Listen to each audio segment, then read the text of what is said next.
We have to bring closure to this family. We have so many other families. I met with a family this morning who wants closure, and another 2-year-old case. I'll be standing with them probably in the next couple of days.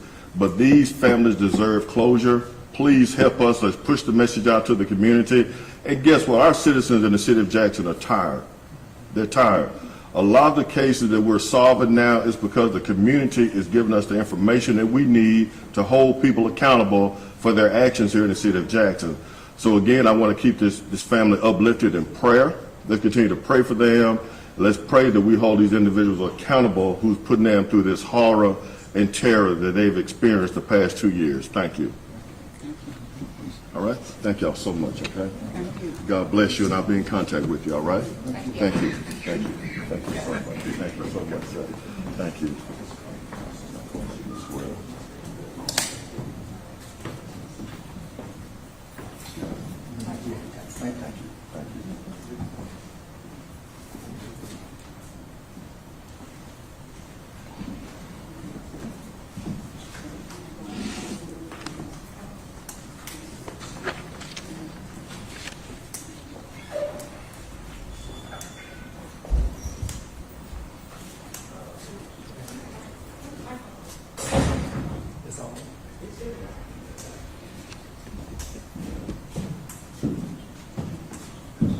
Can y'all hear me okay?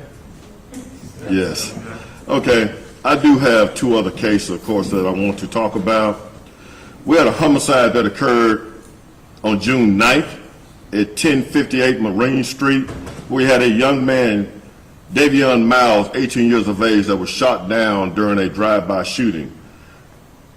Thanks to the community again, we got a lot of information from the community via Crime Stoppers. We got information from the community, from video surveillance, from their Ring cameras, their home surveillance system. And what's startling about this case, of course, an 18-year-old lost his life. So my prayers and condolences go out to his family. But the arrest that we made in this case should bring some shock value to you.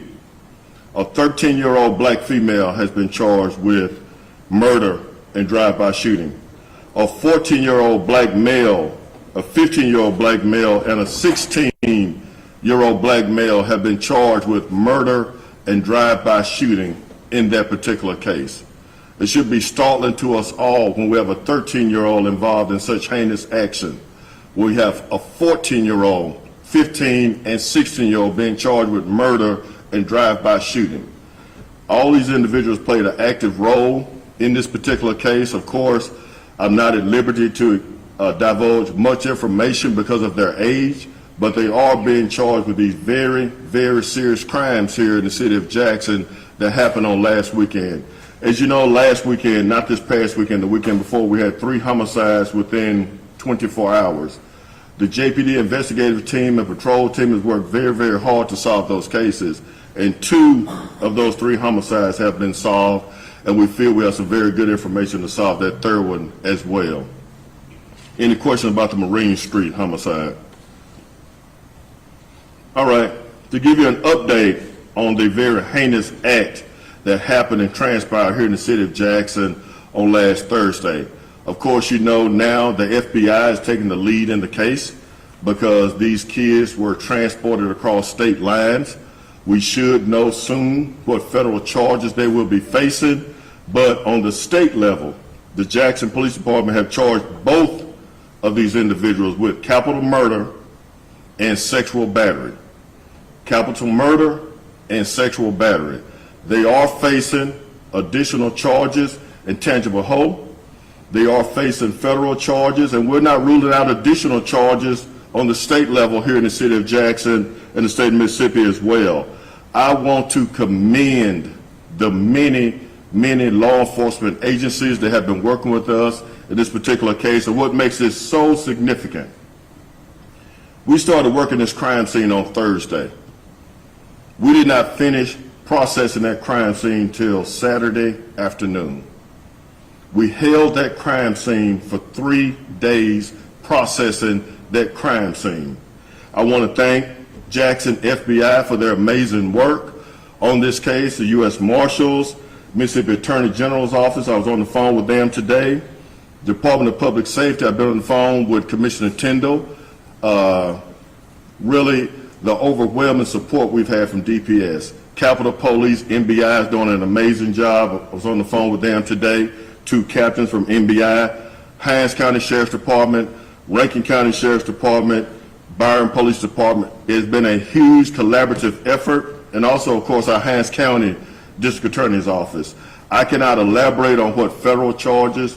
That's a question that would be more applicable to the U.S. Attorney or Special Agent Eckhoff with the FBI, but we anticipate those charges very, very soon, possibly in the next couple of days. I will answer as many questions as I can without jeopardizing the case, but we are pursuing the state charges. Of course, we anticipate federal charges very soon. Ross. Chief, you heard Mr. Callahan make public statements to the media on Friday regarding his role in the death of Eric Burnett.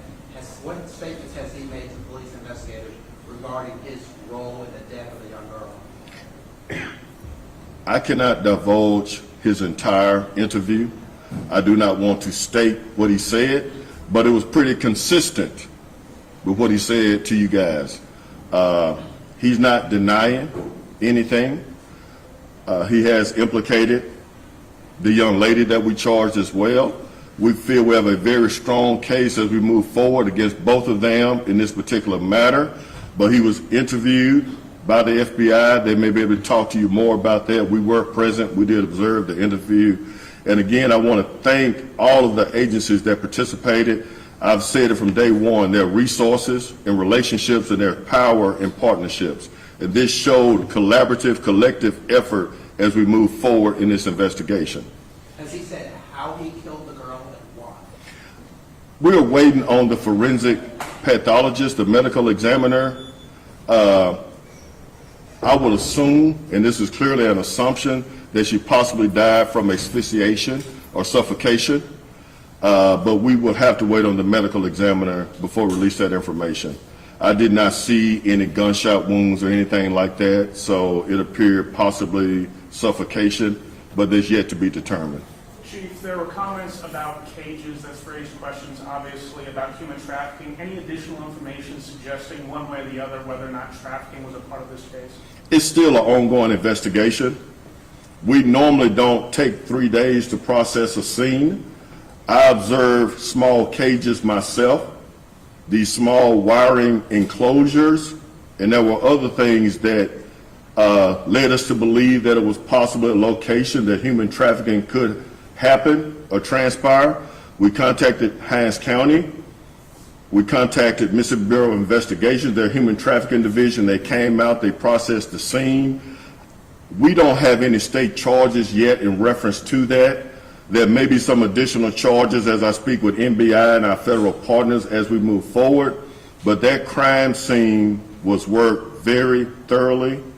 It was worked, extensively by multiple agencies, our units, NBI and the FBI. So if there's anything that was found, we will be able to disclose that in the future, whether there were additional human remains or anything else that would lead to human trafficking charges.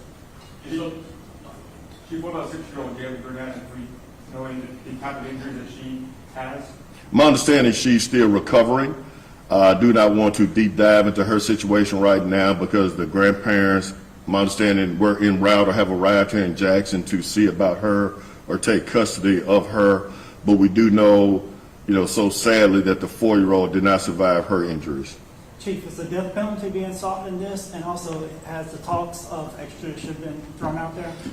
We are talking about extradition and what that looks like because we have state charges in Mississippi. There are state charges pending in Louisiana. And of course, we have federal charges. So we have a lot of different dynamics working here. Of course, that's going to be up to the prosecutor, whether it's the U.S. attorney or whether it's the district attorney as to what they want to pursue. But I think if there's a case that would definitely rise to the level of the death penalty, this should be it. Because I still have imprinted in my head the sight of that 4-year-old in the woods, dead. Chief, specifically what led to the sexual battery charges? I don't want to talk about that specifically right now. As you do your research as to what entails sexual battery, then you will be able to kind of connect the dots. But based on our investigation, based on our collaborative investigation, and based on his statements, we felt that was the appropriate charge. Was it related to the younger child or the older child? Both. And so, Chief, do we know what role Ms. Cox played in the death for the sexual battery? Based on our information, she was implicated, and I'll leave it at that. I don't want to go into all the details of this case because, as I stated, you have a state case going on here that I've been speaking with our district attorney about, Jody Owens. We also have Tangipahoa, which their DA, their law enforcement is working as well. But we also have our federal partners, the FBI, and I do not want to jeopardize anybody's investigation by releasing too much information at this time. We will be doing a joint press conference next week with Department of Public Safety, along with our other partners who have been working on this investigation. Then we all collaboratively can talk about our role, what role we played. And again, I do want to commend DPS, FBI, NBI. This was so large. It was a large-scale event. It was something that required additional resources. And when we called, they came. Chief, do you know how soon Callahan and Cox will be making their initial court appeal? I do not know. I received some information. Cox may be having hers either today or tomorrow on her state charges. I do not know when Callahan will be going before a federal magistrate. I don't know how soon he will be, but we're in standby mode because we know that he's going to be facing federal charges. Then the state charges will kind of descend from there. Chief, a coroner back in Louisiana made comments to us confirming that the mother of Aaron Brunette died from being stabbed with a, quote, sharp object. What role, if any, does that play in your investigation in determining what happened to these little girls? Well, all of it plays a part. It's like putting a large puzzle together. We want to know what he did there. And my question is, how and why did you come to Jackson, Mississippi? There were so many places you could have stopped. There were so many places you could have went to, east and west, but you came here. So we have a lot of questions that still have to be answered. Right now, I have more questions than answers for you, for the community. But what I can say is that we have brought these individuals into custody. We do not anticipate right now on the state level charging anybody else outside of those two. So the citizens of Jackson can know that they're safe from these individuals and they're not roaming around South Jackson anymore to bring harm to other children in South Jackson and the city of Jackson. Chief, we spoke with a neighbor today who said she had seen Daniel Callahan on the street where he was ultimately arrested before, that he had spent time in the area. Have your officers been able to confirm that? Has he ever been in Jackson before this incident? And I cannot confirm that. That road, that area that he was on, does not really require a lot of law enforcement service in that area. We have not been called to that area for a lot of calls. So apparently he was familiar with the area because that's not a street that normally a suspect would go down because it's a dead end. There's nowhere to go once you turn left on Bouger. But he knew that law enforcement was close. He knew that law enforcement was behind him. And I want to thank again the U.S. Marshals for the great work that they did. I want to thank the quick response of the Jackson police officers who found those two babies in the woods. And Chief, you believe Aaron Brunette was killed sometime on Thursday? Again, yes, I do. But of course, that has to be confirmed by the medical examiner. I do think that she was killed on Thursday. I do think that one of the children was still alive. I know that one was still alive and that one did not survive her injuries. Again, Ross, we have more questions than answers, but we know that we do have two individuals that will be held accountable for their actions in Louisiana, in Mississippi, and on the federal level. And you don't have any reports, any previous run-in from JPD with Mr. Callahan? I do not have that information firsthand. No, I do not. And so, Chief, when it comes to Victoria Cox, do we know if she was in Louisiana and hanging with Daniel to Mississippi, or was she picked up here? Based on our investigation, she was with him.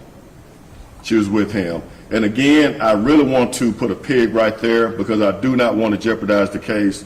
I do anticipate us having a joint press conference on next Monday. I've spoken to Commissioner Tyndall about that and also our other partners. And at that time, you will be able to question each agency and their role and what charges they plan on pursuing. But again, this was a collaborative effort. It was not a one agency show. It was a collaborative and collective effort on the state level, the county, federal, and local level. Chief, stepping away from your investigation, but just watching that press conference or those comments that Callahan made last week as a law enforcement officer, how did you interpret what he said in the grand scheme?